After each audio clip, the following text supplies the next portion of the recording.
Good afternoon, students. Welcome back once again. Right. So yesterday we have started the economics part, and we have completed till 2021. We have seen the papers of 2023, 22, and 21, and from today we will continue from there. We will start with the 2020 questions. Right. So before going into the lecture, just once again let me remind you what are the aspects we have to focus. Just keep an eye on the number of questions that are being asked from the economics every year. That is first one. Second thing is, try to have an idea from which areas, which are the areas that have been repeatedly focused by UPSC year after year. This is the second thing you have to concentrate. And the third thing is, you see the analysis for conceptual questions. Next is facts-based questions. And third one is current affairs related questions, which are the questions that are majorly they have given because that issue is in news. So try to have a good idea about these types of questions. Apart from that, you make sure actually actions are in front of you only. The correct answer I have given in the bold. So for yourself also, try to analyze which type of questions you are guessing the correct answer, whether it is conceptual answers or fact-based questions, or broadly we can divide into conceptual and facts-based questions only, right? So in which type of questions your elimination tactics are working better, whether it is in fact-based questions or fact-based questions, or analytical-based questions, or for that matter conceptual questions. So when you combine this with the all the subjects, conceptual questions and fact-based question, you see in which of the subjects your technique is working well, the eliminating the answers and coming to a conclusion about the answers.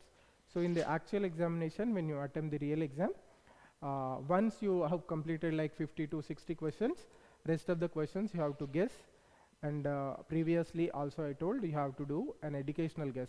You should not just blindly guess the answer and mark it. Try to do a educational guess. So you see for yourself which questions you are doing better in which of the subjects. So for example, if you are doing better, you are doing better for analytical based questions in polity subject, in the actual examination go for that type of questions. Let's say in the economics subject you are doing better in facts based questions, so in the examination go for those questions. So this kind of strategy I have tried it and it worked well for me. So I hope this will also, if you do this kind of analysis, it may help you in your attempting your examination in a little bit better way, right? So keeping this information in mind, let's continue, right? We will see the questions from 2020 onwards, right? So the first question in 2020 is, if another global financial crisis happens in the near future, which of the following actions or policies most likely to give some immunity to India, right? So this is the question. You know very well the financial crisis has occurred in 2017, and by 2008 and 9 we have also got impacted by that. So in that context this question is being asked, right? Options are not depending on short-term foreign borrowings. This is one statement. Second statement, opening up of more foreign banks. This is second statement. And third one is maintaining full capital account convertibility, right? So one thing is, you will never choose option 3 if you know about the East Asian countries crisis, East Asian East Asian crisis also we can call it, or East Asian countries crisis also we can call it. So what happened in East Asian countries like Taiwan, Indonesia, for that matter, Indonesia, Malaysia, etc. Even South Korea also for that matter. South Korea is not that much involved, but Taiwan, Malaysia, Indonesia. So during 2000s and 1990s, 90s and 2000s, they have opened their market for the, as part of the globalization, they have opened their markets. In the process, what they have done is, we have two types of convertibility. One is current account convertibility. Current account convertibility, and another one is capital account convertibility. So current account convertibility is, a current account means you know very well what is meant by capital and what is meant by current. Capital means when the duration of the investment is more than 1 year. Current account when the duration of the investment is less than 1 year. So this is one type of classification we can follow for current and capital. At present we are following this methodology only. So capital, if we see in general times, capital means long-term investment. Current means short-term investment, if we talk in terms of investment. So what happens when we have convertibility? What is exactly meant by convertibility if we see? So if foreign person is there, he has invested in India, or for that matter any other country. Let's say in a developing country, whether that can be a person or a company also, investment company also. So if you see, when there is a destability in that country where that company or person has invested, what he will do? He will immediately withdraw his investment to his own country. So right. So this is what happened. What the East Asian countries have done is, they have opened both current account, full convertibility of current account also. Apart from that, they have also allowed full convertibility in capital account also. So once during 1990s and early 2000s, what happened? Once there is a slight destabilization in the country, the investors, especially the foreign investors in these East Asian countries, they have immediately withdrawn their investments. So because of that, those countries have to face lot of problems. So that is also known as East Asian crisis. Before the East Asian countries, these countries were growing very rapidly. So they were at that time called as East Asian tigers. East Asian tigers. So because these countries were growing rapidly and the foreign investors were also attracted to those countries, they were investing, but slightly a destabilization has come and the foreign investors have afraid, and they have withdrawn from money, both from the current investments and also from the capital investments. Capital investments means long-term investments, which actually go into creating the new capacity or extending the existing capacity. The capital investments go into that one. So that is a great shock for these East Asian countries, and till now they are unable to completely overcome from that shock. So by learning from this, what India has done is, in current account convertibility, it has allowed full convertibility. For example, so what happens with this? If a foreign investor wants, he can completely convert his investment, his whatever investment is there, assets are there, they will be in rupees. So he can convert his entire rupees, and he can convert his entire rupees into dollars, and he can take away from India. That is there in the current account, which means in the short-term investments. However, when it comes to capital convertibility, we have given only partial convertibility. Partial convertibility. So if a foreign investor wants to withdraw his money immediately from India, that is not allowed in the capital investments. So why this step has taken by India? Because let's say Amazon is there. It has established a facility in India. Let's say there is some destability in India, and suddenly Amazon decides that it will take away the entire investment, it will sell its assets to any other person in India and converts those rupees into dollars, and it will go away. What happens? The entire people dependent on that company, employees, and many other indirect dependency will be there. So they all will be suffered, and also the economy itself will suffer. To overcome that, we have given only partial convertibility in the capital account. The foreign investors are asking Indian government to allow full convertibility in capital account also, but Indian government said nothing doing, right? So this is the information you need to know about the current account convertibility and capital account convertibility. So this is this actually goes against the we can say safeguarding measures against the global slowdown, or we can say financial crisis, right? So this step should not be taken. Actually, this goes against the said theory in the question, right? So this will also not help when there is a financial crisis. So whenever there is a financial crisis, if you see, most of the crisis has come in the Western banks only. The banks that are located in the Western countries, right? I'm actually unable to recollect the names of the banks which have in the banks, crisis in those banks actually led to financial, we can say, slowdown at that time. Recession has come because of the real estate bubble, something like that. Real estate bubble. So this was the main reason for crisis in the USA, and after that it spread to other countries. So because of this real estate bubble, bursting of this real estate bubble, the banks in the USA have been badly affected, and their impact slowly and gradually spread to other countries also. So what is meant by this real estate bubble? The prices of the real estate properties, real estate is nothing but properties, especially houses, the price has been artificially increased by the banks.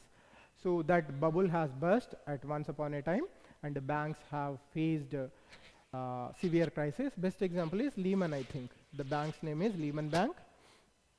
Right. So again later it spread to other countries also, other banks also. Later from banks it spread to other countries also. So this is also not advisable when we talk about the protecting a country from financial crisis. So first measure, now we come to the first option, not depending on short-term foreign borrowings. Yes, we have seen foreign investments short-term investments are not that helpful. They will help in the short term, but if you see the long-term investments or capital investments, they are much more useful to a country like India. Short-term investments are just their main motive will be to extract profits in a limited period of time, short period of time. So they are very unstable. The short-term investments are very, very unstable, right? So you will see lot of capital plight in the short-term investments. So not depending on the short-term foreign borrowings, that is good for. I mean, if we can practice that, we can overcome the financial crisis, right?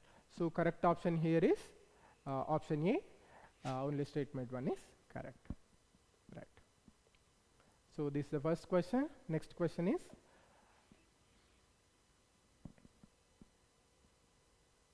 right, next question is, if you withdraw rupees 1 lakh in cash from your demand deposit account at your bank, the immediate effect on aggregate money supply in the economy will be, right, it will be reduced by 1 lakh rupees, to increase it by 1000 rupees, to increase it by more than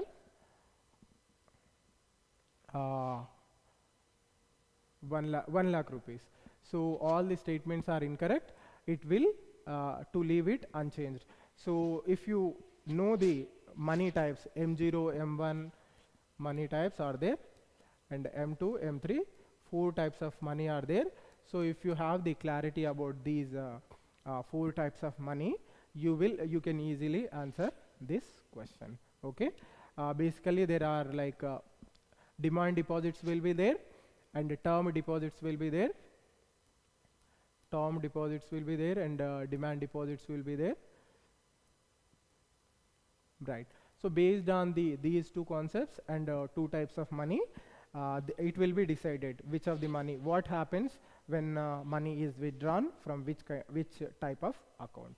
So try to have clarity about this concept also, types of money. Right. So correct option is option D. It will leave unchanged. The entire supply of money in the market will remain unchanged. Right. So next question, question number 3. Right. Gold tranche or reserve tranche refers to which of the below? So it is a gold tranche is a credit system granted by IMF to its members. So it is a straightforward question. If you know about the multilateral organizations like World Bank, IMF, and you can easily answer this question. Straightforward question. In your preparation, try to have knowledge about World Bank, IMF. World Bank is also known as IBRD.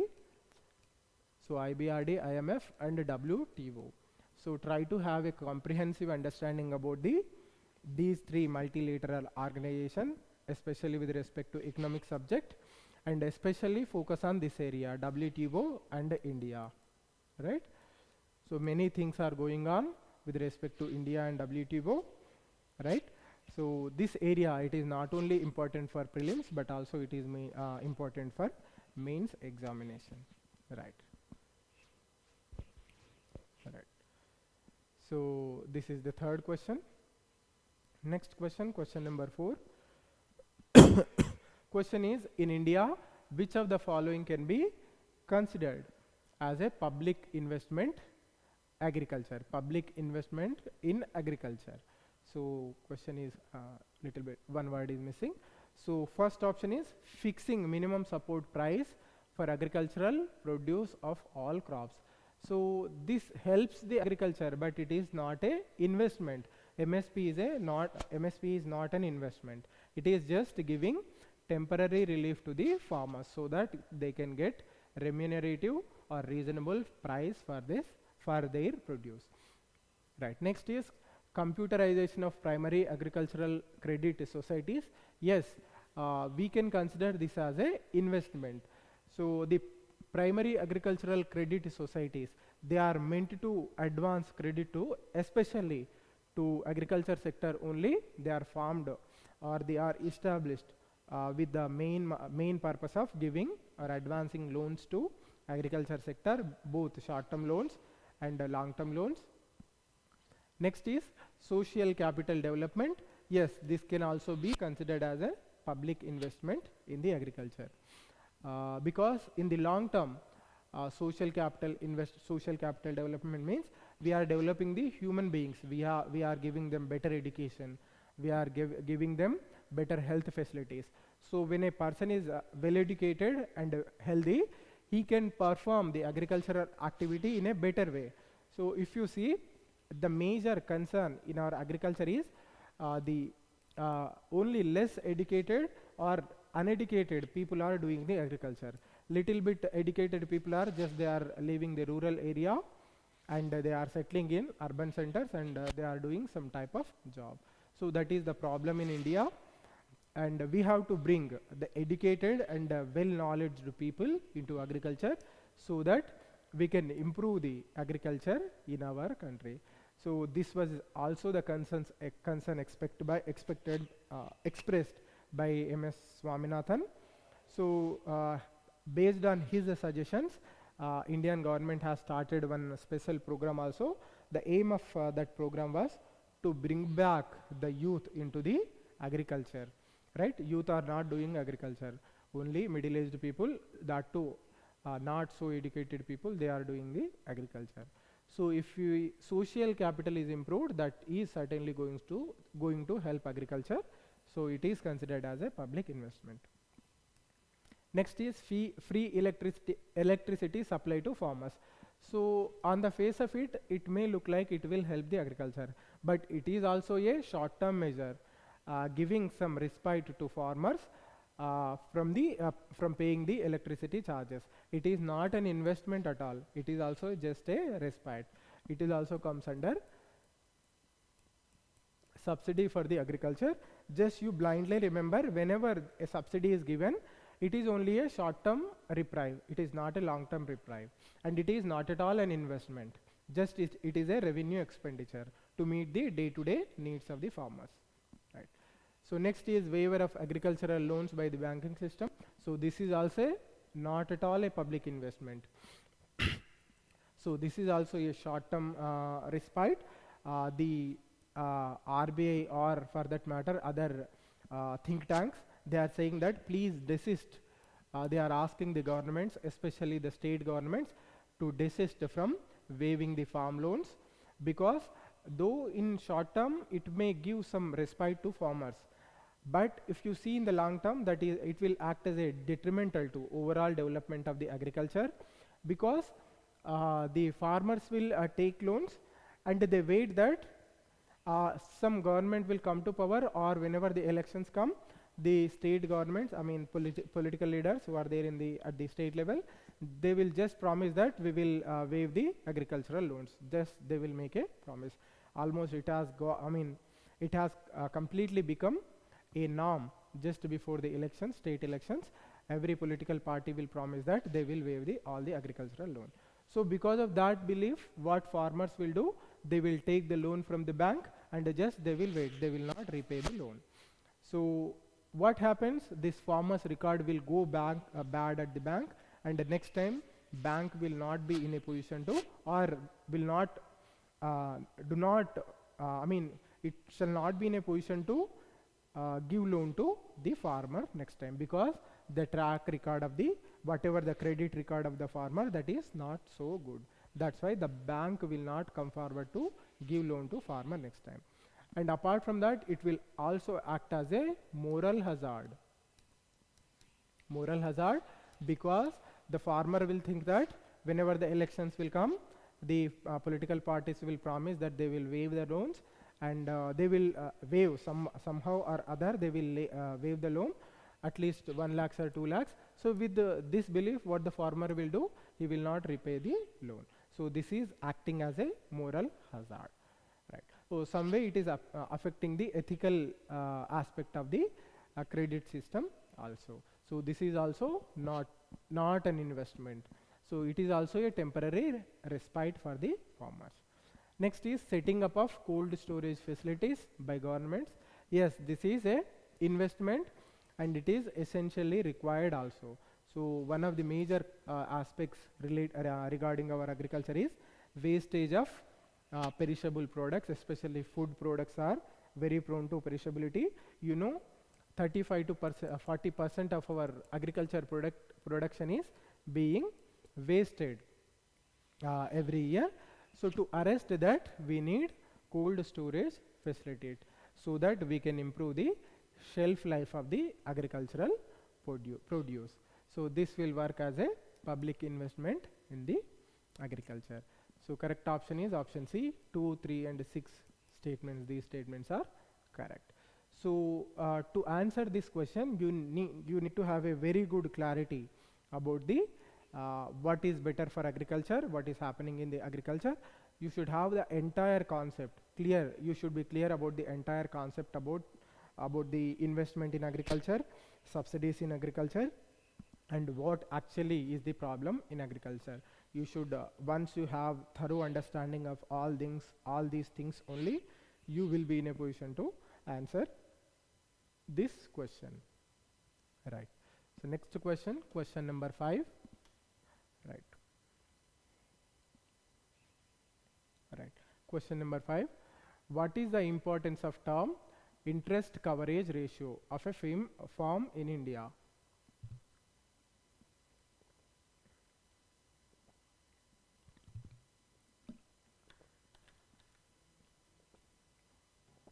Right. This question is, what is the importance of the term interest coverage ratio of a firm in India? Statement 1, it helps in understanding the present risk of a firm that a bank is going to give loan to. Yes, that is a correct statement. by understanding the interest coverage ratio, we can come to a conclusion about that one. Next one is, it helps evaluating the emerging risk of a firm that a bank is going to give loan to. Yes, this is also a correct statement.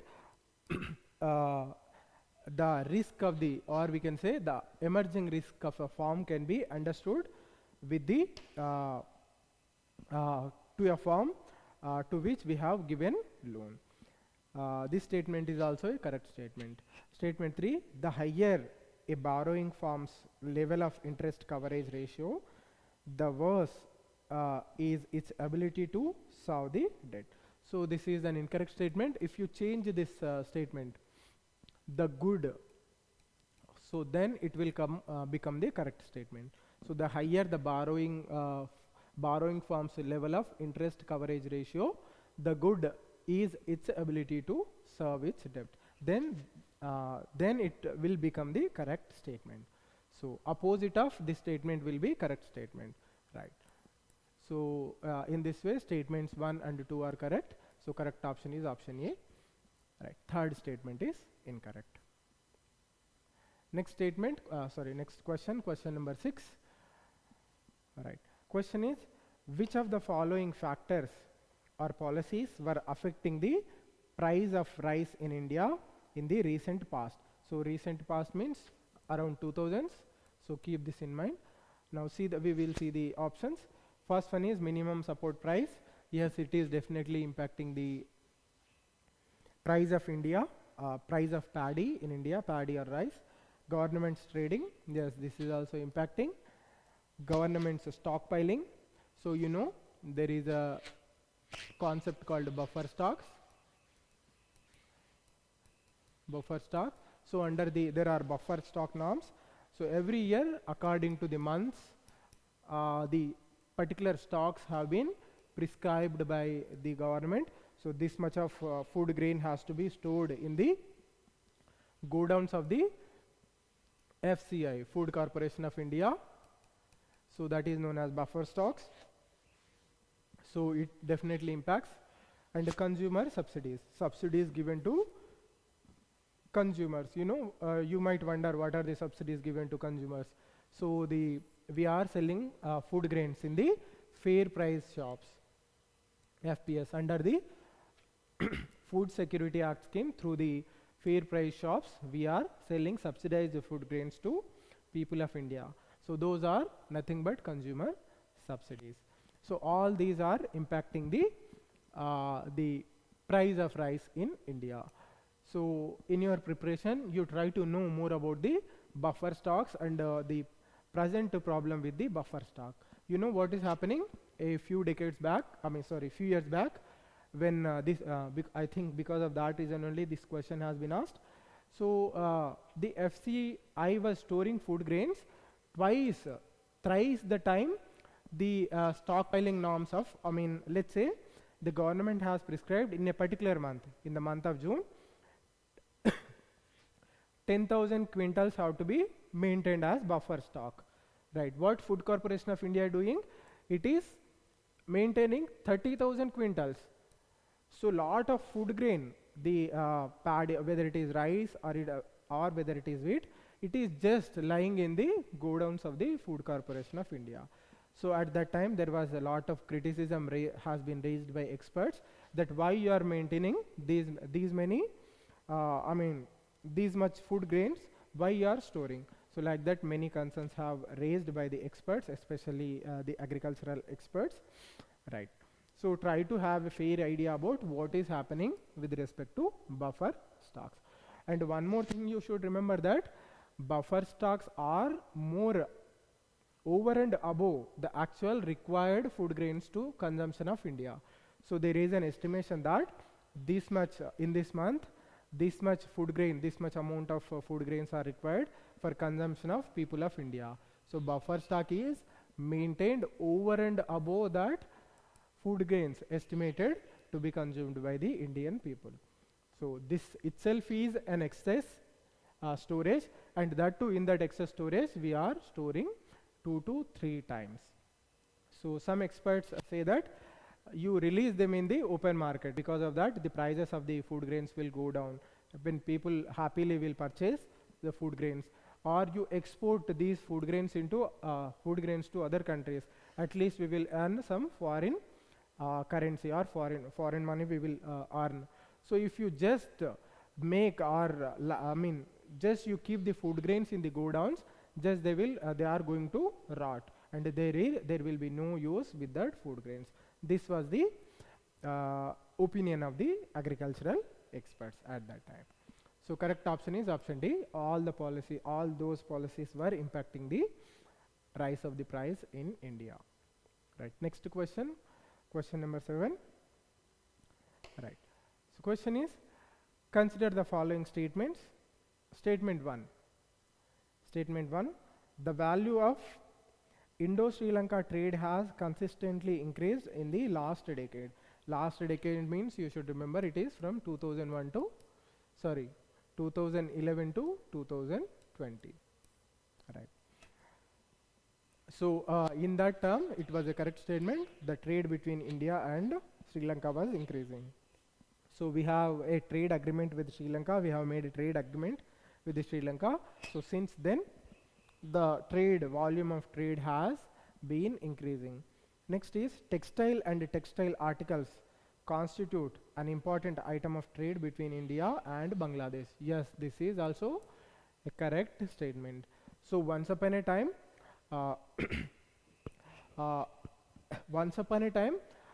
the Indian textiles have been, they used to be exported to Bangladesh. So once we have a South Asia Free Trade Agreement, we have SAFTA, South Asia Free Trade Agreement between the South Asian countries, SAARC countries also we call them. Right. So SAARC countries, 5 to 6 countries. So we have concluded this agreement, SAFTA, between them. So ever since this agreement has been made, the imports to India from the neighboring countries like Sri Lanka, Bangladesh, so Tibet and Nepal, they are not in a position to export to in India. There are not lot many products so that they can export to India.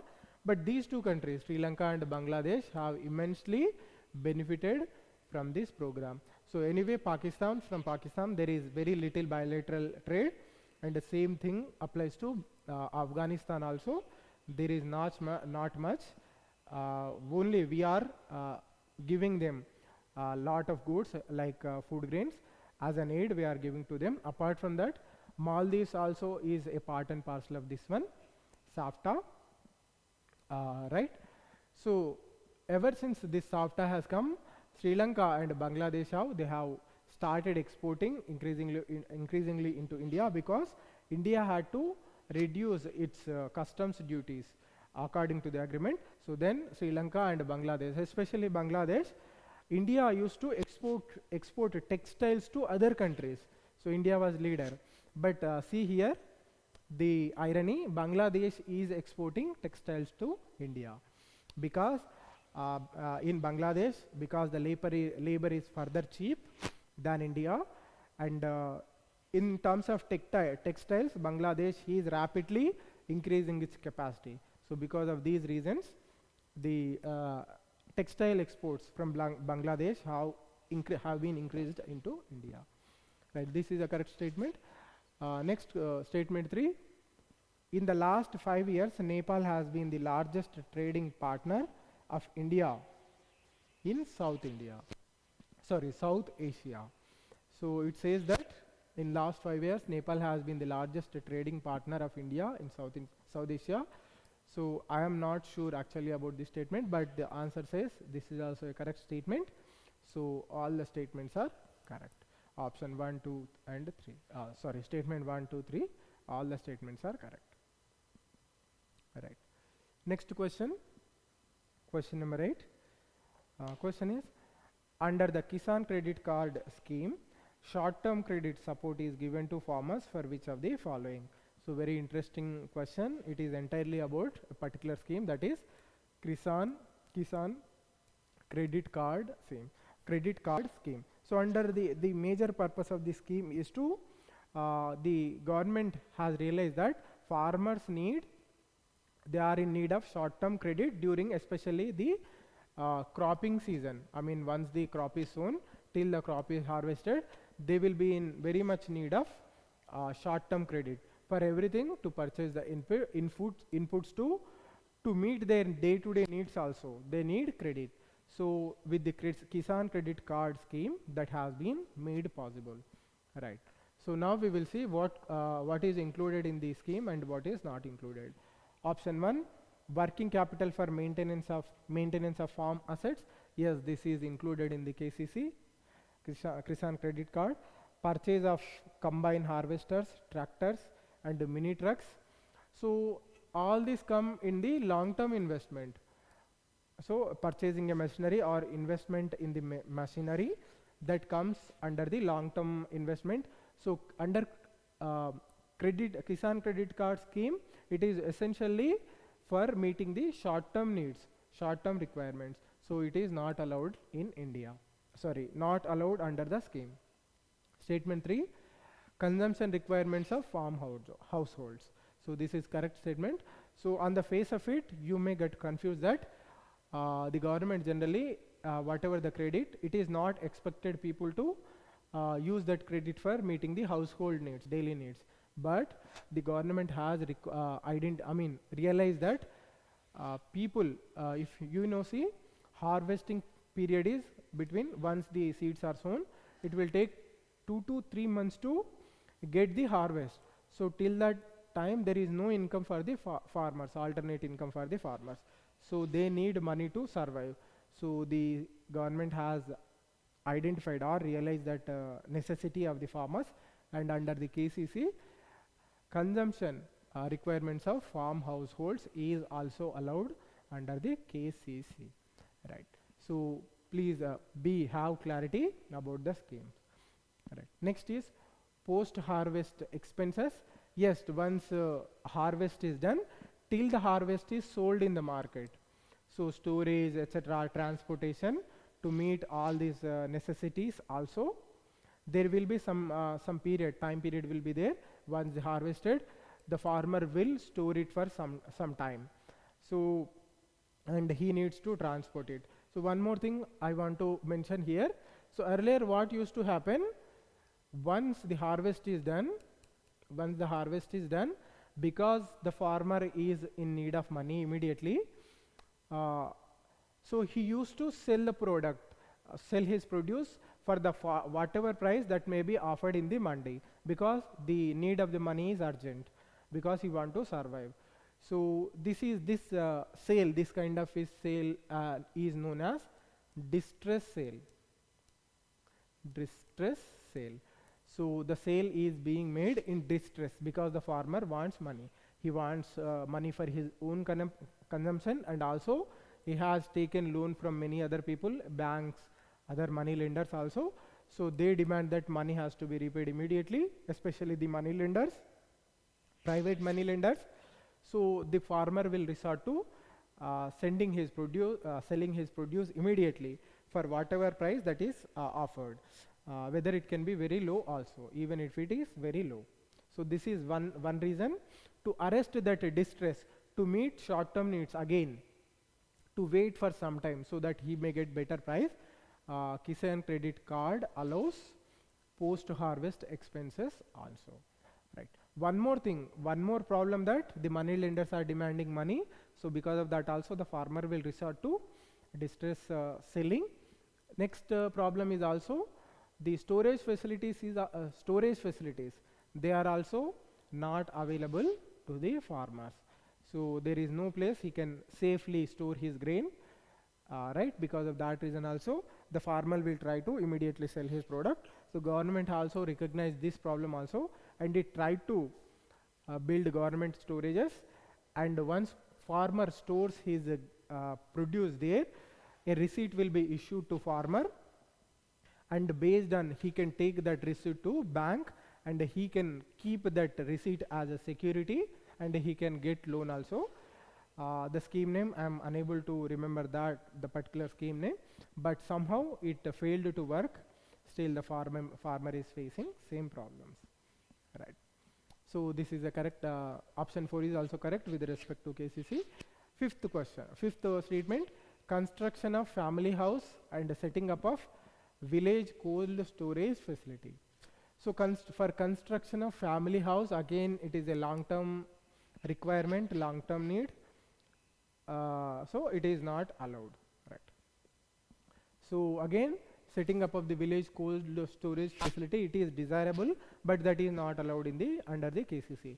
So just remember, KCC allowed for only short-term requirement, short-term credit need. So what are the correct statements? Statements 1, 3 and 4 are correct. Correct option is B. Right. So next question, question number 9. Question number 9. Consider the following statements. All right. Consider the following statement. Statement 1. Statement 1. The weightage of food in consumer price index is higher than that of the wholesale price index. So before that, before this, you should remember that there are various indexes to measure the inflation. That is consumer price index, wholesale price index is also there. Another index is also there, purchasing managers index, but it is not entirely related with the inflation measure. But if you see, to measure the inflation, there are two important indexes, right? Wholesale price index and consumer price index, right? So consumer price index you can understand by the name. So consumer price index is when the product comes to the consumer level, I mean at the retail level, this inflation is measured. So at the wholesale level itself, at the wholesaler level,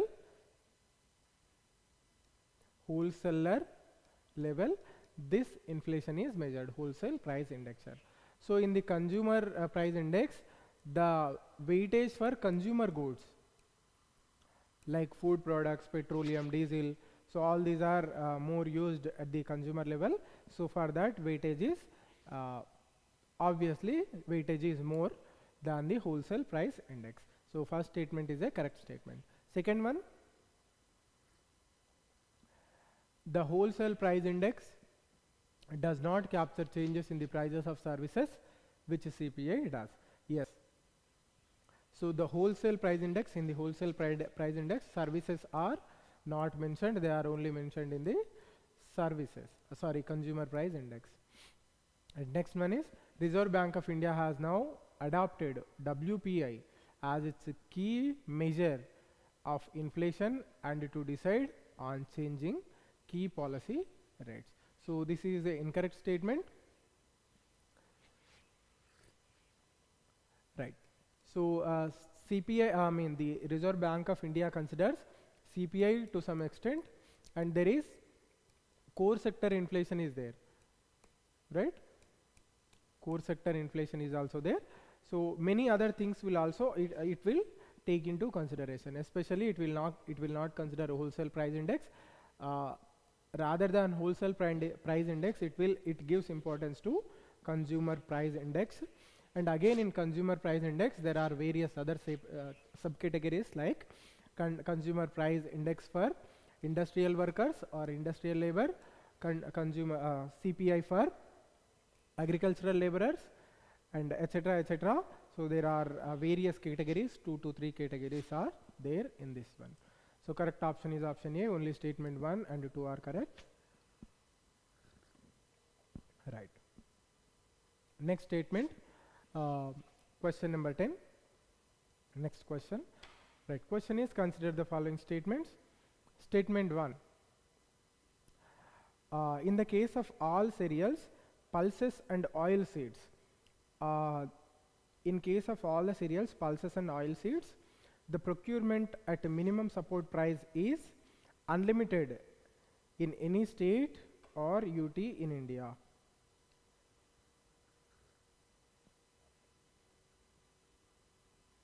Right. We will once again read the statement. In the case of cereals, in case of all cereals, pulses and oil seeds, the procurement at minimum support price is unlimited in any state or UT of India, right? I think it is a correct statement, but in the answer it is given as incorrect. So as far as my knowledge goes, there is no limit on the procurement of whether it is cereals, pulses or oil seeds, especially on the cereals. There is no limit that this much only you have to procure. The instructions to see FCI, Food Corporation of India, generally procures the food grains. So there is no maximum limit that you have to stop once you have procured this much amount of food grains. So according to my knowledge, there is no limit, but in the answer it is saying that incorrect. We will see. Statement 2. In case of cereals and pulses, the MSP is fixed in any UT or state at a level to which the market price will never rise. So this is completely incorrect statement. Generally, the MSP, when MSP is decided, the market price is not generally given that much importance. So the MSP is decided based on the input cost, right? Input costs, and some things will be there, little bit income for the farmer, etc. Those things will be taken into consideration, right? So when MSP is decided, there are different concepts are there, like A2 plus FL, A1 plus FL, FL is there, A2 plus FL is there, C2 plus FL is also there. So right now, if I am not wrong, whenever the CSEP recommends prices or MSP to the government of India, especially the finance ministry, it requests or it recommends based on the A2 plus FL. This concept was in discussion when direct benefit transfer, the PM Kisan scheme was in discussion, right? So also when the minimum support price was being discussed, right? Apart from that, the farmers organization and all of them, they have demanded that prices MSP has to be decided based on C2 plus FL, right? So that controversy is there. MSP may be above the market price. At sometimes it can be below the market price also. There is no such restriction, okay? But I am not sure with the statement that there is a certain limit. Once again, we will read the statement. In case of all cereals, pulses and oil seeds, the procurement at minimum support price is unlimited in any state or UT of India. So the statement for me, it seems correct only. Actually, there is no limit. There is no upper limit that this much grains only or this much produce only you have to procure. So once again, we will see this question number 10. We will see it once again, right? So for according to my knowledge, statement 1 is correct, but we will see, okay? Right, next question number 3.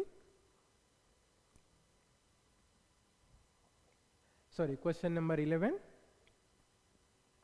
Right, question is, with reference to Indian economy, consider the following statements.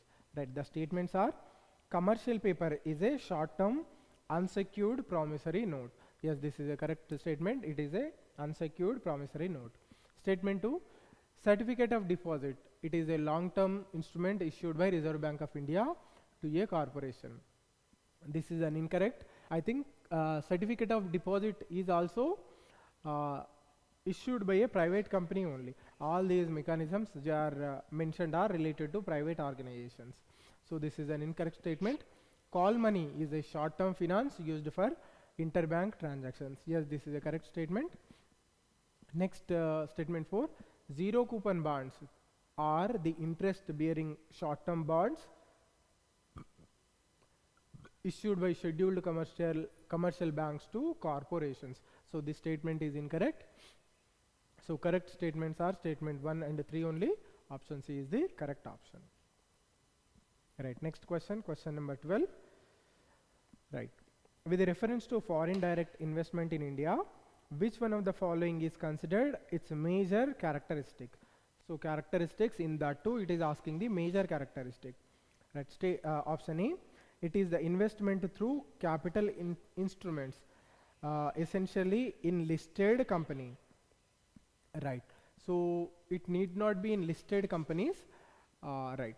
So it probably somewhere it is connected, but it is not exactly related to FDI. Right. Option B, it is a largely non-debt creating capital flow. Yes, this is the correct feature. So it is non-debt creating capital flow. Right. So whenever FDI, foreign direct investment, is coming, so it is creating its own company in India. So some person is investing in India, FDI. So he or she is establishing their own company.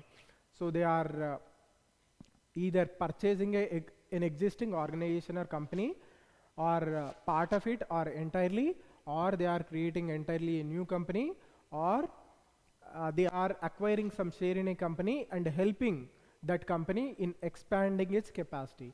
So it is a largely non-debt creating capital flow. Right. Option C also we will see, it is the investment which involves debt serving. So it is completely incorrect. It does not involve debt serving.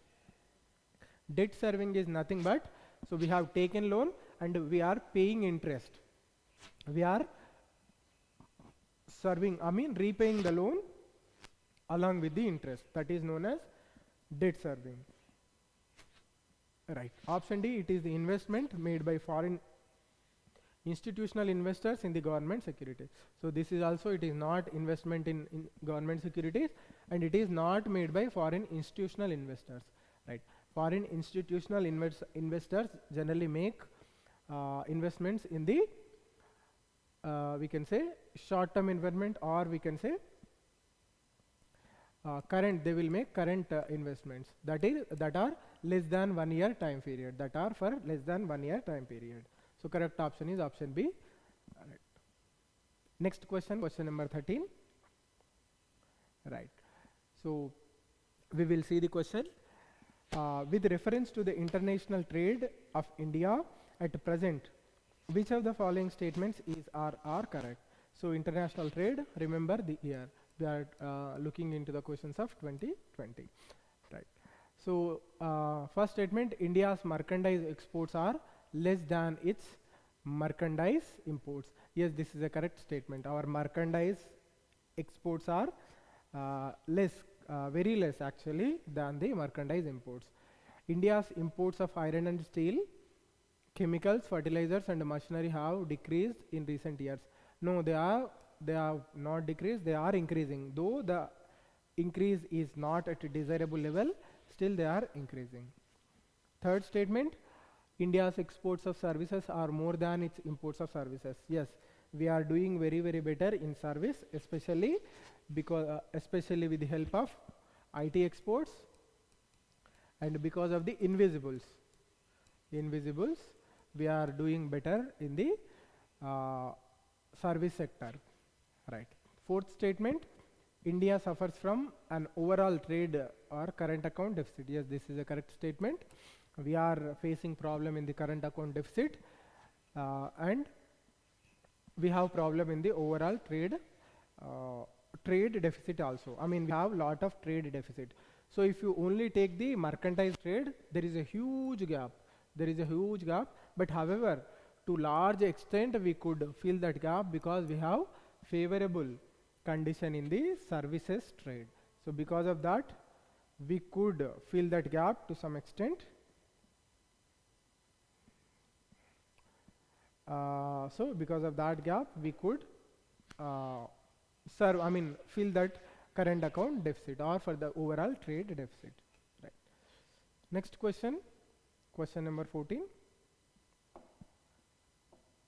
Question number 14. Right.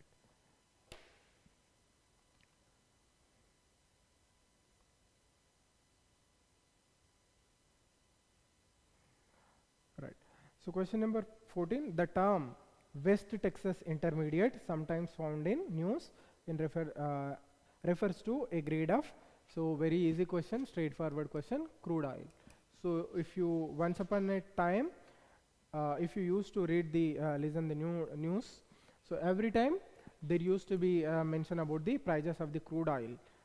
Crude oil, two types of crude oil are there majorly, Brent crude oil and West Texas Intermediate, something like that. So it is pertaining to the quality. It depends on the quality of the types of the crude oil. So option A is the correct answer. Question number 15. Right. In the context of the Indian economy, non-financial debt includes which of the following? Non-financial debt. So option 1, housing loans owned by households. Right. So this is also a correct statement. Amounts outstanding on credit cards. Yes, this is also a non-financial debt. Option 3. Sorry, statement 3, treasury bills. So yes, this is also a non-financial debt. So correct option is option D. 1, 2, 3 are correct. Right. Next question, question number 16. Right. With reference to trade-related investment measures, TRIMS. So there are two mechanisms. You remember, TRIPS and TRIMS. So this is something related to intellectual property rights. TRIMS is something related to investments of other countries, some countries in the other countries. So it is something related to multinational companies, right? So with reference to TRIMS, which of the following statements is or are correct? Right. Statement 1, qualitative restrictions on imports by foreign investors are prohibited. Yes, quantitative restrictions are on imports by foreign investors are prohibited. Yes, they are prohibited. Quantitative means number, quantity. So they are, that type of restrictions are prohibited. Statement 2, they apply to investment measures related to trade in both goods and services. So they are not related to both trade in both goods and services. They are only related to, I think, trade in services only. Right. Next, statement 3, they are not concerned with the regulation of foreign investment. Right. So this is also correct statement. They are not that much concerned with the regulation of foreign investment. Right. Correct option is option C. Statement 1 and 3 correct. Right. Next question, question number 17. All right.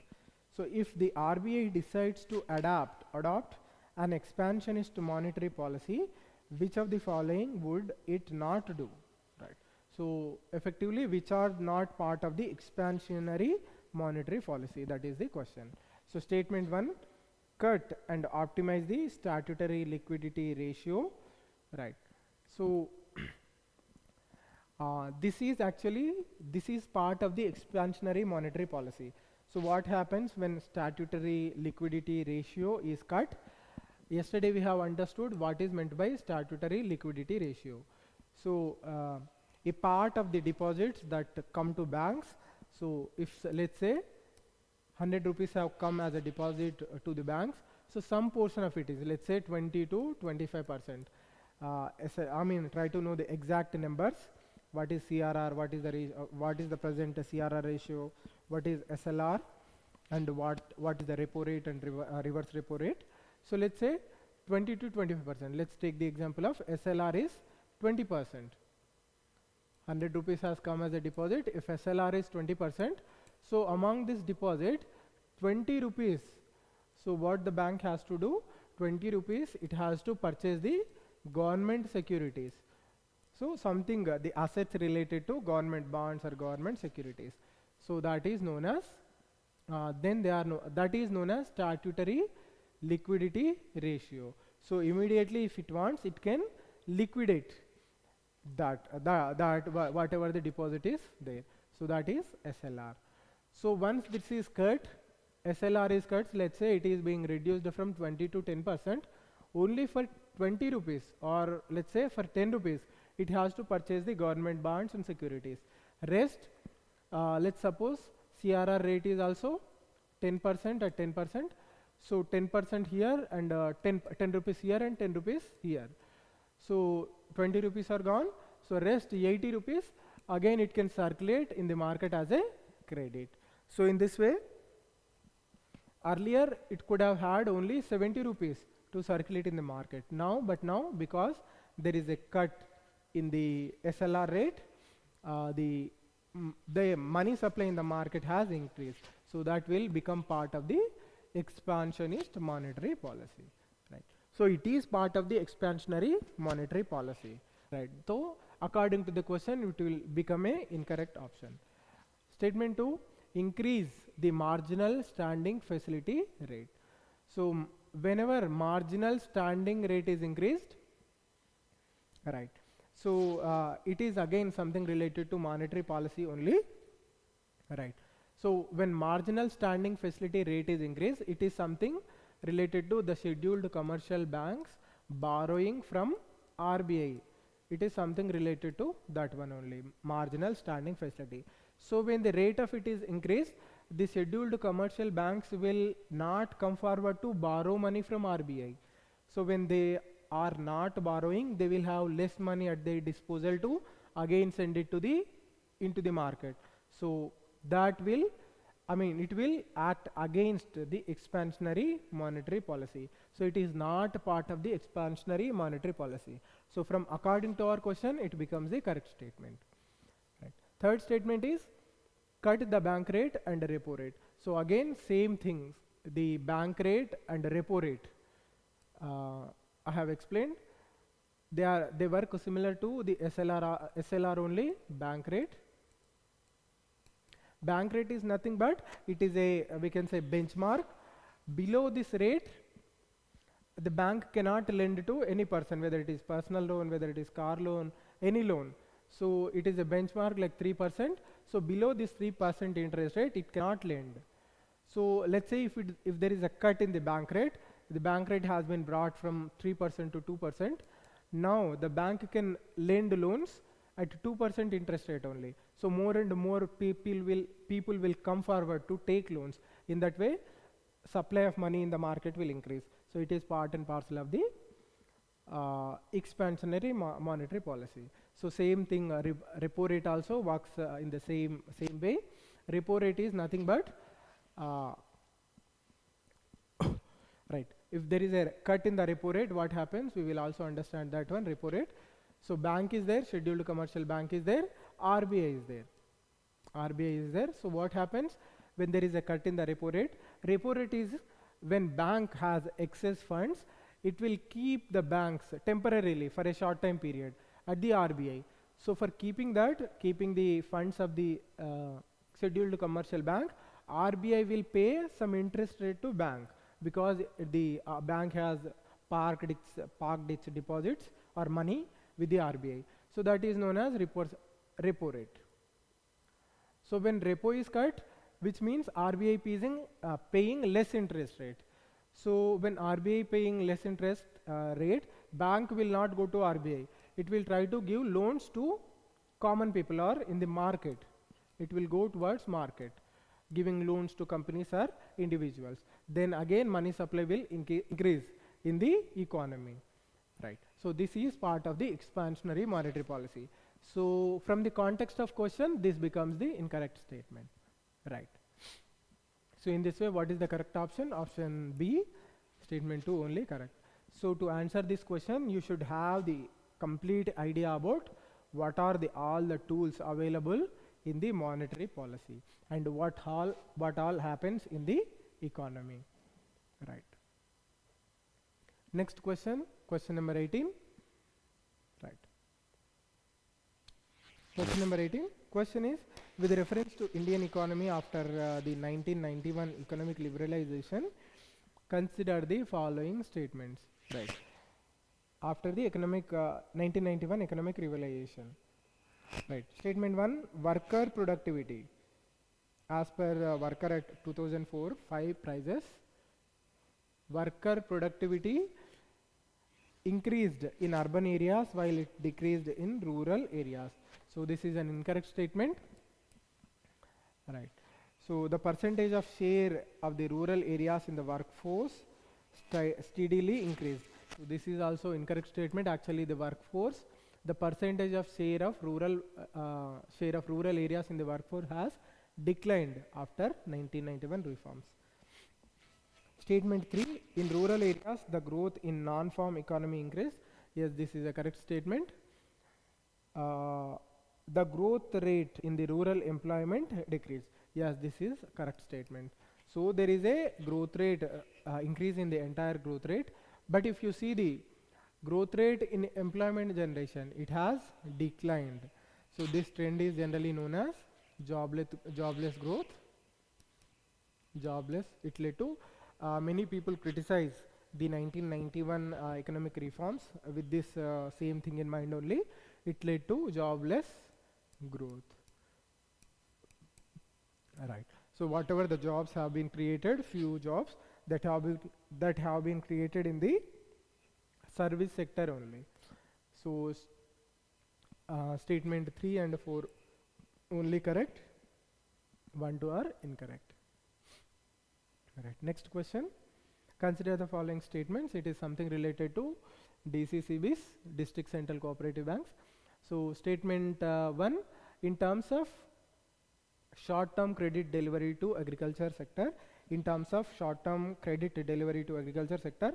DCCBs deliver more credit in comparison to scheduled commercial banks and regional rural banks. So this is an incorrect statement. Actually, the scheduled commercial banks, SCBs, they are top in providing short-term loans to agriculture. Second one, in one of the most important functions of DCCBs is to provide funds to primary agricultural credit societies. Yes, PACs are there. PACs are there at very grassroots level. So DCCBs, they provide credit to PACs. Further, PACs will provide credit to farmers. So this is the correct statement. Option is correct. Option is option B. Statement 2 only correct. Next question number 20. Right. Question is, in India, under cyber insurance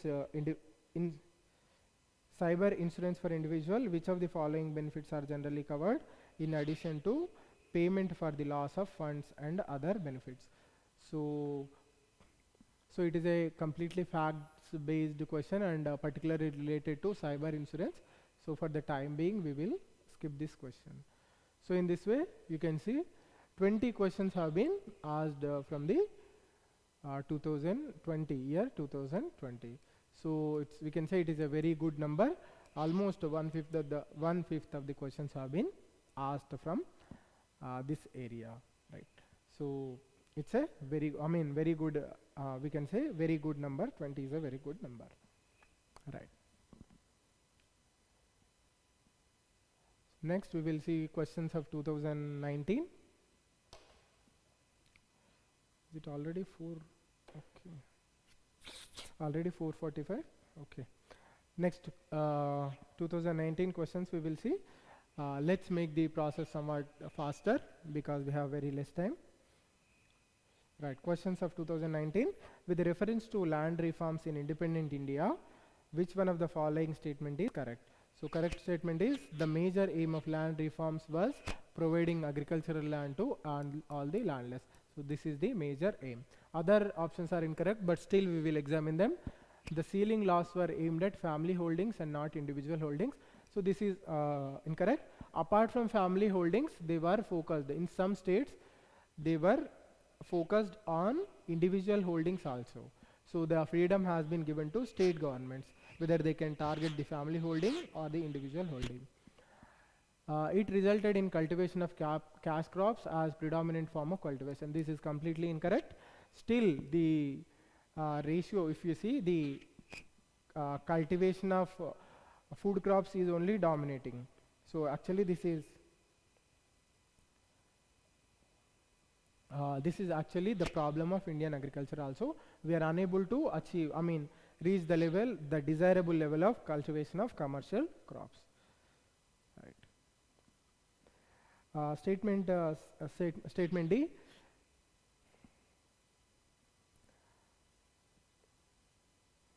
Statement D. Land reforms permitted no exemptions to ceiling land reforms permitted no exemptions to the ceilings. So this is also incorrect statement. There are exemptions on certain types of lands, like if there are plantations, right, etc. There are exemptions are given. So this have become one of the major, we can say, loophole in the we can say loophole in the this has become another loophole in the system, because including the plantation crops, etc. they have given, they have not been brought under the they have not been they have all the land holdings have not been brought under the ceiling, right. So this is about the question. Next question, question number 2. Question number 2. In a given year in India, in a given year in India, in a given year in India, official poverty lines are higher in some states than in other states, because, so the reason for this is price levels vary from state to state. This is the reason. Right. So right now we are not measuring the poverty state by state. For the entire country there is only one poverty line. Gross state product varies from state to state. Yes, this varies, but it has no relation with measurement of poverty. Quality of public public distribution varies from state to state. Yes, this varies, but it has no relation with measurement of poverty line. So correct option is option B. Right. Question number 3. Among the following, which one is the largest exporter of rice in the world in the last 5 years? So remember, the question has been asked in the 2019. So at that time, for the last 5 years, India was the leading exporter of rice. Straightforward and a direct question. But at that time, many people were confused whether it is India or some other country. Right, because Vietnam used to be a big exporter of rice during that time also. Right, next question, question number 3. Consider the following statements. Right, so this is something related to economy also. We will see this question. Right, coal sector was nationalized by the government of Indira Gandhi, government of India under Indira Gandhi. Yes, this is a correct statement. So at that time, the country was taking steps or path towards the socialistic pattern of society, in that it has been believed that natural resources shall not be allocated to private sectors or private companies or private persons. So because of that reason, coal sector has been nationalized. But you should remember that after the NDA has come to power, I think around 2016, the coal sector has been once again privatized. Right. Statement 2. Now coal blocks are allocated on lottery basis. So this is a incorrect statement. They are not allocated on lottery basis. They are auctioned.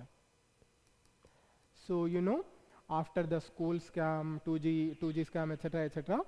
So lottery system is not at all followed. Either they are auctioned, or there is another method, that is competitive bidding. Competitive bidding. So mostly for now auctioning the natural resources, mostly we are following the competitive bidding only. So this statement is incorrect. Till recently, third statement, till recently India imported coal to meet the shortages of domestic supply, but now India is self-sufficient in coal production. This statement is also incorrect. We are still importing coal because though we have the resources, we are unable to produce or extract sufficient coal that is required by the economy, and further problems are there in movement. Though we are excavating the coal, we are not able to transport coal efficiently within the required time. So this movement of the coal is also very difficult. So because of these two reasons, we have to import the coal. Second cause is we do not have the good quality coal. Especially the coking coal is required in some specialized industries like aluminum industry, etc. So good quality coal is not available, that is coking coal. So we are importing coking coal also from countries like Australia, etc. So this statement is also incorrect. So option A, only statement 1 is correct. Alright. So question is about United Nations Convention Against Corruption. So for the time being, we will leave this question. It is little bit lengthy, right? So right, we will see this question. Question number 6. Consider the following statements. Right, statements are given. So I'm not sure it is something related to Industrial Employment Standing Orders, Central Amendment Rules. So it is about 2018 rules. So I think the question has been asked based on the current affairs. So for the time being, we do not have much time. So we will skip the question. We will go for question number 7. All right. So question number 7. The service area approach was implemented under the purview of which of the scheme? So lead bank scheme, I think this program lead bank scheme, it has started in the decades of 1980s. Very popular program at that time. So the service area approach was implemented under the purview of lead bank scheme. So the theme behind this scheme is, so a particular area, especially a district. So this is based on the districts. So let's say in a district, a particular bank is leading. It is the topmost bank in that particular district. So some certain responsibilities have been given to that bank, that you should open these many branches, you should make people to open, you should facilitate opening of these many accounts, etc. Certain measures or certain responsibilities have been given to that particular bank. So that is the concept of lead bank scheme. So the major motive behind this scheme is to increase financial inclusion. So this much information is sufficient to you to know about the what is meant by lead bank scheme. So it is implemented way back, I think during 1985-86. At that time, this scheme was started. Right. Next question, question number 8. Consider the following statements. Right. Statements are: most of India's external debt is owned by governmental entities. So this is incorrect statement. Government entities have also have borrowed from foreign countries. Foreign debt is there or external debt is there. But apart from that, many of our companies also borrowed from foreign sources. So first statement is incorrect. Second is, all of India's external debt is denominated in US dollars. So this is also incorrect statement. We have imported from IMF also, that is known as special drawing rights, SDR. So it is not just in dollars, it is in SDRs also, in any other denominations also it is there, other currencies also it is there. So this statement is also incorrect. So here try to have a fair idea about the debt situation of India, and also what is internal debt and how much is the percentage, and also what is the composition of external debt. Right. Try to have a fair idea about this one. So when it comes to, if you see the latest figures, in terms of external debt, we are very safe. Right. In the total debt of the government, the external debt constitutes, I think, 5%. If I am not wrong, in the total debt, the external debt is only up to 5%. So in terms of external debt, we are very safe. Almost, if you see, the external debt is almost equal to the foreign currency reserves. Foreign reserves, whatever the reserves are there, they are almost equal to external debt, amount of external debt. I think in the last 2 years after the COVID, we have very much increased our foreign currency reserves, right? So the foreign currency reserves in the past 2 years, they have increased more than the we can say amount of our external debt. So in that way, we can say that we are very comfortable position in terms of external debt. Still, there are some concerns when it comes to internal debt. I think it is hovering around 40% of the GDP, which is considered as little bit we can say not prudential. But in compared to other developing countries, Brazil, etc., in Brazil, I think 80% internal debt is almost 80% of the GDP of that country. So if you see in that way, we are at a very, very good position. But for your benefit of the prelims examination, also for the mains exam, so if there is a question, you can quote these figures. So try to have exact knowledge about the debt figures of India also. So here Option D is the correct option, neither 1 nor 2. Right, next question. Question number 9. Right. Which of the following is not included in the assets of a commercial bank in India? Right. So advances made by the bank are assets. Deposits are generally considered as it is not asset. It is opposite of the asset. So it is not asset. It is the opposite of the asset for the banks. Investments, they are assets. Money at call and short notice, it is also an asset for the bank. Right. Correct option is option B. Deposits are not part of the assets of bank. Right.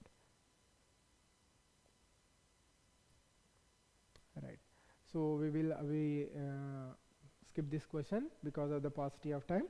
Next question, question number 11. Question is, which one of the following is issued by registered foreign portfolio investors to overseas investors who want to be part of the Indian stock market without registering themselves directly? So it is nothing but participatory note. However, it is a very controversial topic, participatory notes, because the problem is we do not know the KYC, all the mechanism that is explained in the question. If you read that explanation, you will come to know.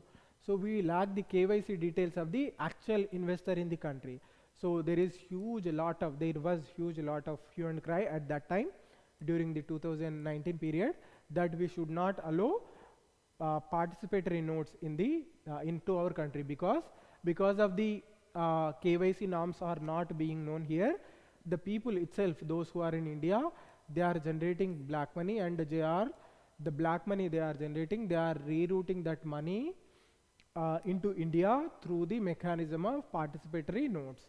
So there was lot of criticism about the participatory notes at that time, right? So try to know more about the participatory notes. Right. Next question. This is about the planning. We will see the question. Question is, with reference to 5-year plans of India, which one of the following statements is or are correct? Statement 1.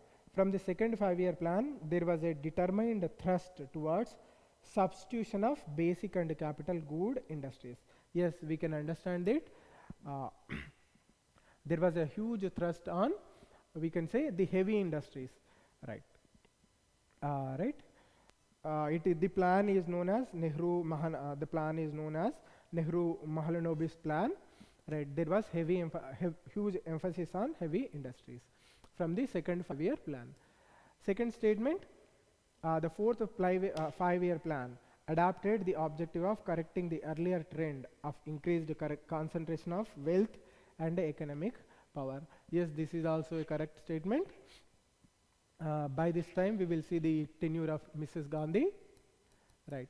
So we have already know she has adopted a socialistic, her motive was to achieve a socialistic pattern of society. So steps have been taken in that direction, like giving various restrictions, controls, everything they have been brought in, and DPSP have also been amended. Like Article 39, Article 31, etc. And in some way or the other, the concentration of wealth, it has been tried to address that. So this statement is also correct. Third statement, in the fifth 5-year plan, for the first time, a financial sector was included as an integral part of the plan. So this is incorrect with respect to 5-year plan. So correct option is option A. Statements 1 and 2 are correct. Right. Question number 13. Right. Question is, what was the purpose of inter-creditor agreement signed by an Indian banks and financial institutions recently? Right. So it is the straightforward question. The aim is to aim at faster resolution of stressed assets of rupees 50 crore or more, which are under the consortium lending. So this is something related to NPA problem during 2014-15 to it raged till 2018-19. Still now I think we have solved the problem of NPA. So it is the question is with respect to in the context of that NPA issue only this has been asked. So this is the inter-creditor agreement it is asked in that construct only. So to solve the stressed assets of rupees 50 crore or more, a consortium of banks has been formed. Formed. The banks which have actually lent to that particular company, and they have tried to take measures to solve the NPS. So in that context, this question has been asked. Right. Question number 14. The chairman of public sector banks are selected by Banks Board Bureau. So yesterday also I think we have seen this question, straightforward question. Question number 15. So this is something about Natural Gas Regulatory Board. We can see this question in polity also, so I'm skipping. It is something related to World Bank's ease of doing business index. So for the time being, this ease of doing business, it has been stopped because it has been come to fore that some countries are trying to cheat this index. So I think from 2018 or 19, somewhere from that time, or I think from 2009 only, the release of this ease of doing business has been stopped. So please remember that one. Okay, otherwise it is a direct question. Right. Question number 17. In India, extended producer responsibility was introduced as an important feature in which of the following? Right. So it is something related to the e-waste management and handling rules. So in that, the extended producer responsibility has been introduced. Right. You can consider this question in environment also. Right. Question number 18. Right. The economic cost of food grains to the Food Corporation of India is minimum support price and bonus, if any, paid to the farmers, plus what else? It is the procurement initials and the distribution cost. Rest of the options are incorrect. So in this way, you should be aware of it. So previously also I was telling about the Food Corporation of India. So what is the actual economic cost of food grains to Food Corporation of India? So it is the minimum support price and the bonus, if any, paid to the farmers, plus after that it is the procurement incidentials and the distribution cost.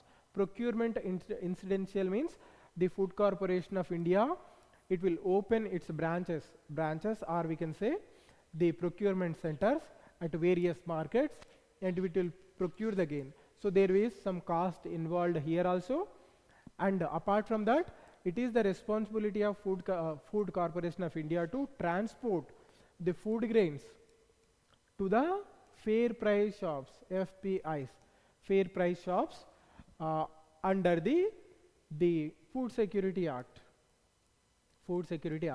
So this is the distribution cost.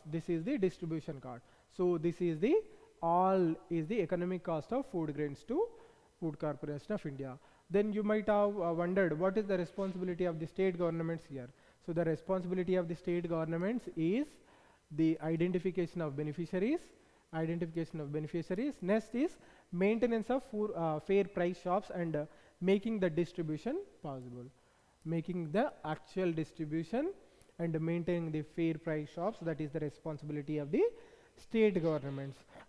Transporting the food grains till the fair price shops, that is the responsibility of the central government, or we can say it is the responsibility of the Food Corporation of India also. Right. Next question, question number 19. So question is, consider the following statements. Statement 1. Purchasing power parity, PPP, exchange rates are calculated by comparing the prices of same basket of goods and services in different countries.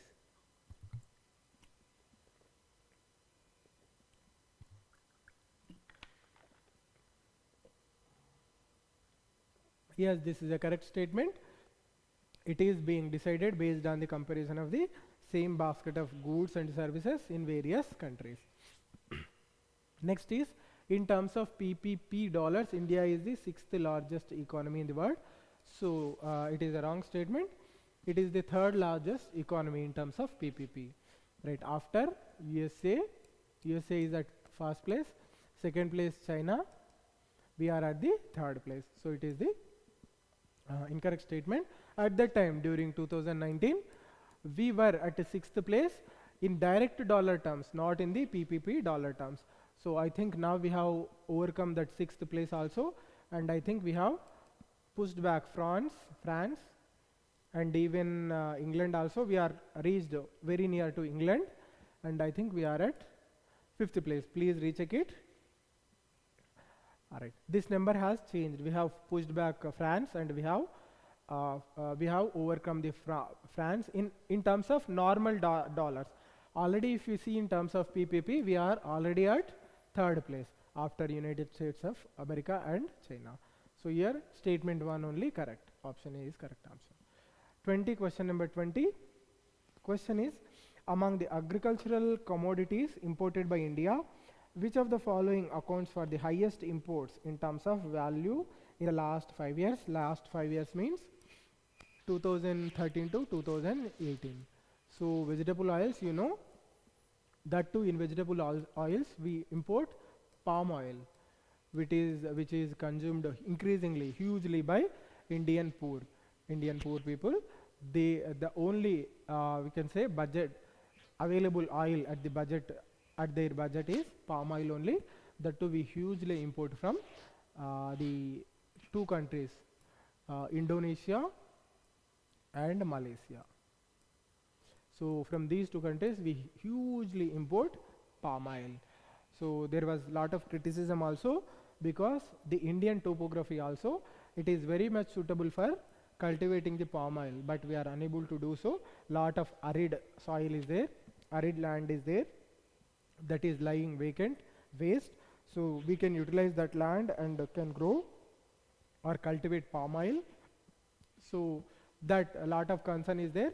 Some critics say that government is not giving proper support for cultivating palm oil, etc. So try to know more details about the issues related to import of palm oil and also the chance of cultivating palm oil in India. Right. Question number 21. Which one of the following is not the most likely measure of government or RBI takes to stop the slide of Indian rupee? So which one of the following is not the most likely measure? So first option here we will see curbing imports of non-essential goods and promoting exports. So actually this will help in reducing or stopping the slide of the rupee. So this, in the context of the question, this becomes the incorrect statement. Next, encouraging Indian borrowers to issue rupee dominated masala bonds. So this will in fact help the sliding, reducing the sliding of the rupee. C, easing conditions related to external commercial borrowing. So this will also help reduce the slide of the rupee. Following an expansionary monetary policy. So this will not help reduce the sliding of the rupee. So what happens when expansionary monetary policy is followed? Further, the availability of rupee in the market will increase, right? So that will further reduce the value of the rupee in terms of foreign currency. So it will not help the cause. So correct option is option D. Right. Question number 22. Right. It is something related to RBI directives related to storage of payments data. So we can consider this under the current affairs topic. So for the time being, I am leaving this question. Right. Question number 23. The money multiplier in an economy increases with which of the following? So money multiplier increases with the increase in the banking habit of the population. Right. We have also previously seen this question.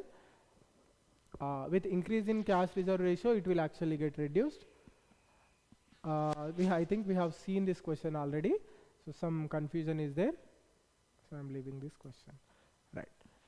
So these are in total I think 22 questions are there. If you remove 1-2 questions from current affairs also, still it is a fair number. Almost again 20 questions have been asked in 2019. So this is also a very, very good number. Right. So already we have crossed 5:30. So we will try to complete this year's questions also, 2018's question. Right. Questions. Consider the following. areca nut, barley, coffee, finger millet, groundnut, sesame, turmeric. Cabinet Committee on Economic Affairs has announced the minimum support price for which of the above.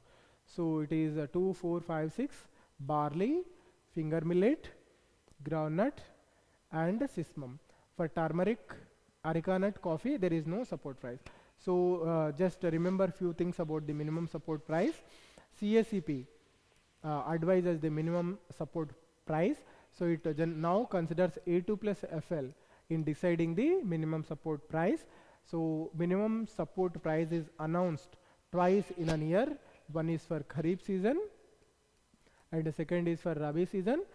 So try to know the number. I think 22 to 23 crops in the Kharif season and approximately for 18 crops. I am not sure about the number. For 18 crops during the Rabi season, the government or CSEP recommends the minimum support price, and this committee, Cabinet Committee on Economic Affairs, it approves and announces. But however, the advisory is given by CSEP. Most of the times, 99%, whatever the prices suggested by this committee, they will be accepted by this committee, Cabinet Committee on Economic Affairs. Right. Question number 2, with reference to governments. Question number 2, with reference to governance, with reference to the governance of public sector banking in India, consider the following statements. Right. First one is, capital infusion into public sector banks by Government of India has steadily increased in the last decade. So this is incorrect. Actually, it is taking back some of the investments that have been made in the banks. However, still in some banks, into the banks which are weak, it is further making investments, but the rate of investment is decreasing. Right. Next statement, to put the public sector banks in order, the merger of associate banks with the parent State Bank of India has been affected. Yes, this is a correct statement. So all the various other state banks have been merged with the State Bank of India. Right. So this is the correct statement. Correct option is B. Statement 2 only correct. Question number 3. Consider the following items. Right. Cereal grains hulled, chicken eggs cooked. I think this is something related to GST. So GST has been brought in at that time. So this question has been asked. Now we can skip this question. Right. So this is also something related to trade agreement, free trade partners, etc. So we can say it is also out of the context now. Right. So it is question is about Digital India program, and again it is something about scheme only, Pradhan Mantri Kaushal Vikas Yojana. So I am skipping this. Right. Right. Question number 8. Which one of the following statements correctly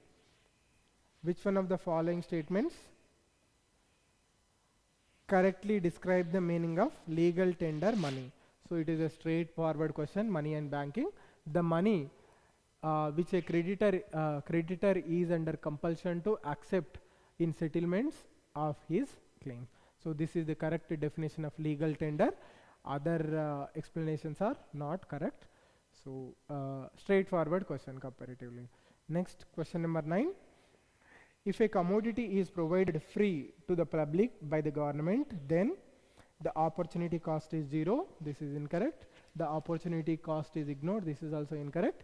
The opportunity cost is transferred from the consumer of the product to the tax paying public. So this is the correct explanation. So the option D is incorrect. Still we will see that option. Opportunity cost is transferred from consumer of the product to government. So it is not transferred to the government. It is transferred to the tax paying public. So this is the correct explanation. Right. Question number 10.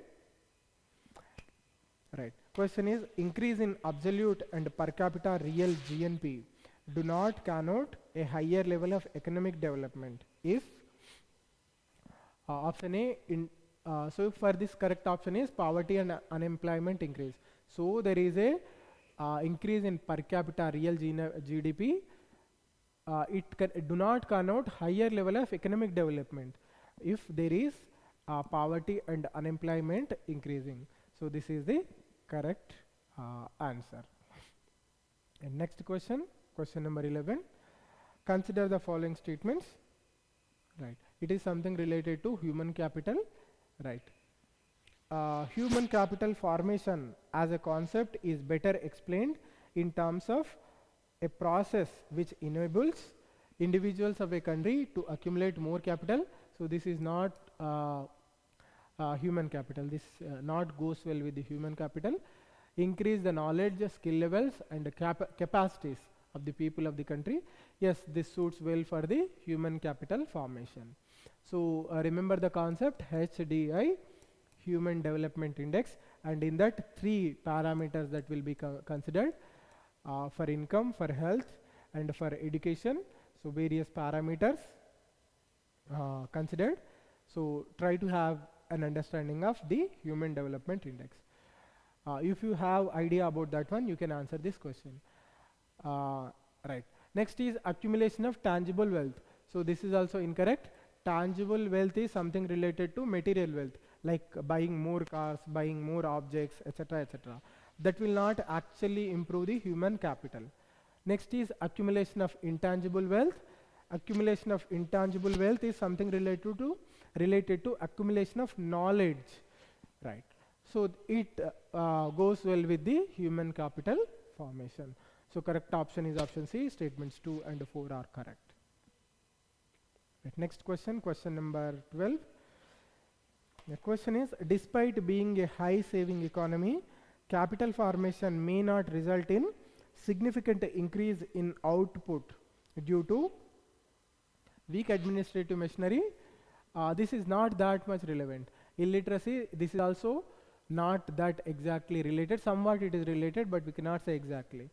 High population density, we cannot guarantee that because of high population, the output is not increasing. It is because of high capital to output ratio. So what is the meaning of it? So some sort of output is there, right? So we want to increase the output. Further, we have to increase the output. So what is happening? We are using we have to invest much money to increase its output. So that is known as capital to output ratio. So we require huge capital to increase the output. That is the problem. It is known as high capital output ratio. What is desired for an economy? What is desired is, it is low capital to output ratio. By using only small capital, we have to generate high output. That is desirable for an economy. Right. So correct option is option D. Question number 13. Consider the following statements. Right. It is something related to RBI. Right. Statement 1. Reserve Bank of India manages and services Government of India securities, but not any state government securities. So it is incorrect. It also serves the state government securities also. Next question, treasury bills are issued by the Government of India and there are no treasury bills issued by state governments. Yes, this is correct. State governments do not have the option of treasury bills. Statement 3, treasury bills are issued at a discount from the par values. Yes, these are correct value. So what happens in treasury bills? Generally, it say this particular bill's value is 100. So they are issued at a discounted rate. I mean, actually they are sold for 90 rupees only. So when the public, once completion of the term, let's say 1 year has been completed, when they encash this treasury bill, they will get the 100 rupees. So they are issued at face value, but they are sold at a discounted rate for the public. So if the interest rate is high, etc., they may get the more than face value also, 110 rupees also. So if you understand the markets completely, then you will be in a better position to understand those things. So when you study economics, you will come to know all these things. Right. Next is question number 14. Right. Question is, consider the following statements. Statement 1. Capital adequacy ratio is the amount that banks have to maintain in the form of their own funds to offset any loss that banks incur if the account holders fail to repay dues. So it is something related to NPS. So if there is a fear that some of the accounts are going to, some of the assets are going to turn into NPA, the banks shall have sufficient capital, that is known as capital adequacy ratio. So statement 1 is a correct statement. Next is CAR is decided by each individual bank. So this is incorrect. Actually RBI decides capital adequacy ratio. Right. So statement 1 only correct. Question number 15. Right. It is something related to Food Safety and Standards Act. So it is also not exactly related with the economics, so we can skip this. Question number 16. Right. So question is, with reference to the provisions made under the National Food Security Act of 2013, consider the following statements. Statement 1. The families coming under category of below poverty line only are eligible to receive subsidized food grains. Right. So this is incorrect statement. Right.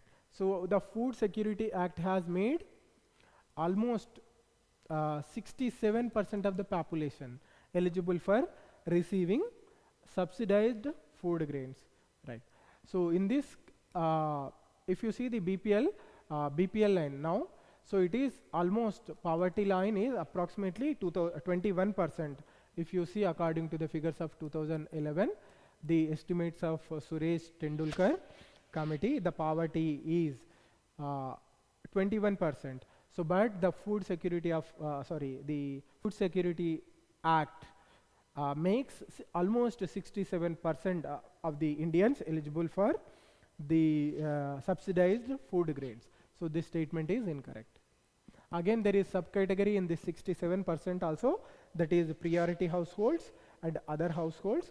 So priority households get food grains at rupees 1, 2, 3. 1 rupee wheat, 2 rupees rice, and 3 rupees, at 3 rupees other cereals.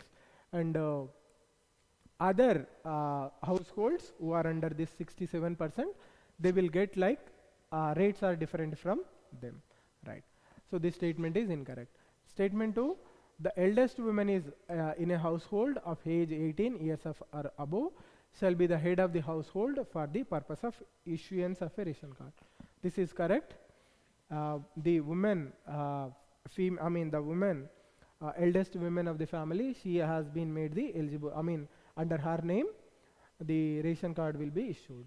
Pregnant women and lactating mothers are entitled to a take-home ration of 1600 calories per day during pregnancy and for 6 months thereafter. Yes, this is correct statement to most extent, but I think there is confusion here. It is not 1600, I think it is around 3600, something like that. Right. So one more provision is also there. If they are not in a position or there is no mechanism is there to provide them the take home ration, that amount can be paid in cash also, 1000 rupees plus 1000 rupees, something like that. There is a mechanism is there. So the pregnant and lactating mothers, they will be paid in cash whenever there is a take home ration is not available. That mechanism is not available. So correct option here is option B. Statement 2 only is correct. Next question. With reference to digital payments, consider the following statements. So I think UPI, it has become some kind of old, so we can skip this question. Right. This is also India tried to levy an equalization tax. So this is also something related to current affairs only, so we can skip this question. Right. Right. So we will see this question, Fiscal Responsibility and Budget Management, FRBM Act. Question number 19. Right. Consider the following statements. Statement 1. The Fiscal Responsibility and Budget Management FRBM Review Committee report has recommended a debt to GDP ratio of 60% for the general, government, combined, general means combined, which means for states and central governments, state government and central government, comprising 40% for the central government and 20% for the state governments. Yes, this is a correct statement. So because of that reason only, if you see the government debt, if you see for the central government, it is hovering around 40%. So it is because of the recommendations of the FRBM review committee only. So this statement is a correct statement. Statement 2, the central government has domestic liabilities of 21% of GDP as compared to that of 49% of GDP of state governments. So this we can say inversely it is correct. So at that time around 45 to 49% the central government's liability, around 20% were the state government's liabilities. So this statement is incorrect. If we change the figures vice versa to states, then it will become a correct statement. Statement 3, as per the Constitution of India, it is mandatory for a state to take the central government's consent for raising any loan if the farmer owes any outstanding liabilities to the latter. Yes, this is a correct statement. If already the state government has taken loans from the central government, if it further wants to take loans, it has to take the permission of the central government. So this is a correct statement. Option C is the correct option. Next question, question number 20. Right, question is, consider the following statements. Right, statement 1. The quantity of imported edible oils is more than the domestic production of edible oils in the last 5 years. Yes, this is a correct statement. We have already discussed this. We are importing lot amount of edible oil, especially which oil? Palm oil. Right. Statement 2. The government does not impose any customs duty on all the imported edible oils as a special case. This is incorrect statement. We are imposing customs duties on the edible oils also. Right. So statement 1 only correct. Correct option is option A. 21, question number 21. Which one of the following links all the ATMs in India? Very easy and straightforward question. So at that time, during 2014 to 2016, the financial inclusion, it used to be the subject of discussion entirely, financial inclusion.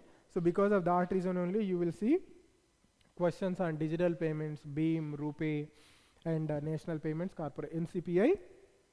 All the banks are connected with this platform only. So at that time, the financial inclusion was the buzzword. Because of that, you will see these many questions. Right. Correct option is NPCI. Right. Question number 22. Consider the following statements. Aadhaar card can be used as a proof of citizenship or domicile. Right. It is incorrect statement. It is not the proof of citizenship or domicile. Right. Once issued, Aadhaar number cannot be deactivated or omitted by the issuing authority. This is also incorrect. It can be deactivated or it can be omitted by issuing authority if there are any errors or it is issued to wrong persons or a person obtains the Aadhaar number illegally. So this is also incorrect statement. Correct option is option D. Neither one nor two are correct. Right. So this is about the 2018 till 2018 we have completed. So tomorrow we will see the rest of the questions and we will try to complete the economics part by tomorrow. So questions are more, because of that time we are unable to complete or discuss all the questions, but still I am making an effort to complete all, cover almost all the questions. Right. So see you tomorrow. Until then, have a good day. Right. See you tomorrow.